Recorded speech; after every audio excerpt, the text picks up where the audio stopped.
Department of school education and literacy ने 9 मार्च से शुरू होने वाले प्री यूनिवर्सिटी के दूसरे साल के इम्तहान में शिरकत की इजाज़त देने की तालिबात की दरख्वास्त को ये कहते हुए मुस्तरद कर दिया कि अंडर ग्रेजुएट कॉलेजों के प्रिंसिपल और दीगर को हिजाब पहनने की इजाज़त नहीं है।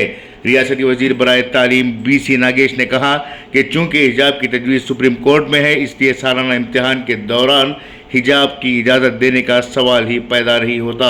इस वजह से हम संजीदगी से इस बात को नहीं लेते कि कौन सी लड़कियां इम्तहान में फेल होती हैं।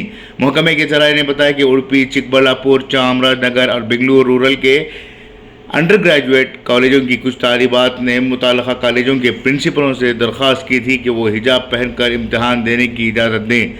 गुज़िश्ता हफ्ते इम्तहानात के लिए हिजाब पहनने की इजाज़त के लिए 2 दरख्वास्तें आई हैं और हमने इन्हीं साफ तौर पर मुस्तरद करने की बात कॉलेज प्रिंसिपल्स ने की है। इसके अलावा जनूबी कन्नड़ा के ज़िले के कॉलेज की प्रिंसिपल ने कहा कि तमाम तलबा को लाजमी तौर पर इम्तहान के क़वाइद पर अमल करना होगा। Bureau report, Inquilab news, Bengaluru.